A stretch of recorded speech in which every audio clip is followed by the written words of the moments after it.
Salut, c'est JP de Comtoise Radio. Ce samedi, c'est la fête des cerises à Fougerolles, un événement familial avec une marche de 10 km, un marché de producteurs, des animations pour les enfants, balade à poney et un cockpit d'avion. Il y aura également des jeux, des cadeaux à gagner, l'élection de Miss Cerise et les concerts de Nadamas et The Celtic Tramps.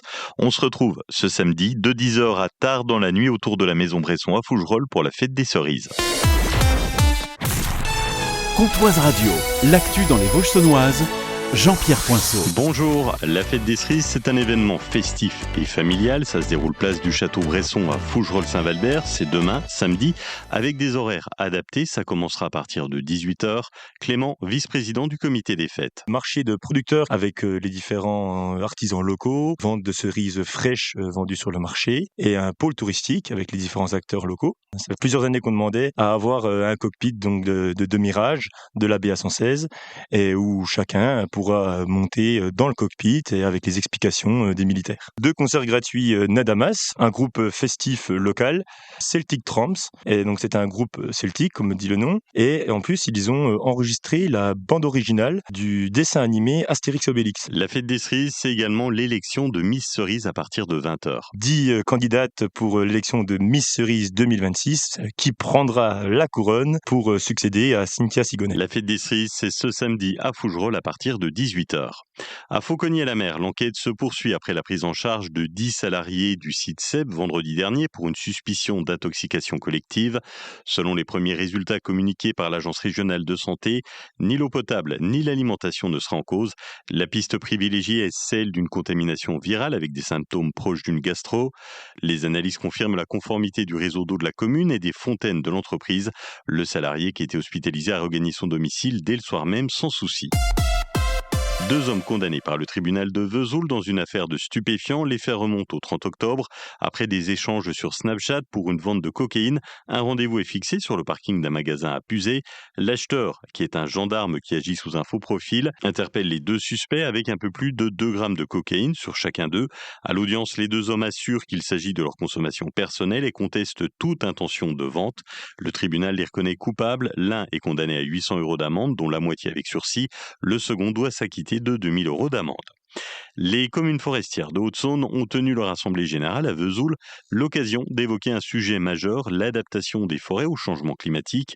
En Haute-Saône, 97% des communes possèdent une forêt et près de 240 d'entre elles dépendent directement des revenus du bois. Les effets des sécheresses et des fortes chaleurs se font de plus en plus sentir. Selon l'inventaire forestier national, le taux de mortalité des arbres a doublé en quelques années dans la région.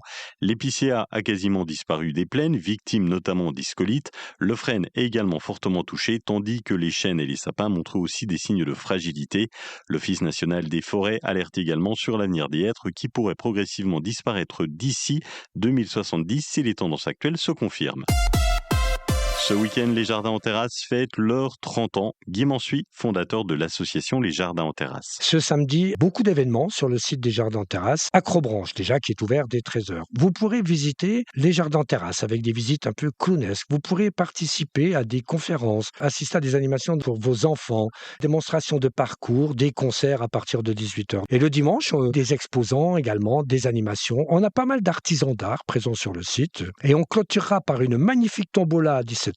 Alors quand je dis magnifique, avec le premier lot, on nous offre une tondeuse robot et puis un concert final avec un troubadour qui nous vient tout droit du Beaujolais à partir de 18h. Les 30 ans des Jardins en Terrasse, c'est à Plombières-les-Bains, samedi dès 13h, dimanche à partir de 11h avec un repas champêtre. À Vesoul, les habitants vont pouvoir piquer une tête plus tôt que prévu. Face à la canicule, l'agglo de Vesoul anticipe l'ouverture de ses lieux de baignade. Dès demain, le centre aquatique Ludolac, la plage du lac de Vèvre et le bassin extérieur de la piscine des Cantons seront ouverts au public. Les équipes se sont mobilisées pour accélérer la mise en eau des installations et renforcer la surveillance avec des maîtres nageurs et des saisonniers. Et puis, victime de la chaleur, le tournoi de Luxball 3-3 est annulé. Il devait se tenir ce week-end à Vesoul. Vigilance rouge à la canicule en Haute-Saône et dans les Vosges, une qualité de l'air qui est toujours mauvaise. Cet après-midi, jusqu'à 38 degrés, 35 de Fougerolles à Plombières, 37 de Luxeuil-Yassau, 37 à Valleroy-le-Bois, 38 à Saint-Germain. Ce week-end, demain, vigilance rouge, canicule toujours maintenue, du soleil avec 34 degrés le matin jusqu'à 40 l'après-midi. Dimanche, du soleil le matin, 32 au maximum, des risques d'orage après-midi avec 34 degrés. Lundi, nous devrions enfin passer sous la barre des 30 degrés. Passez un excellent week-end avec Comtoise Radio.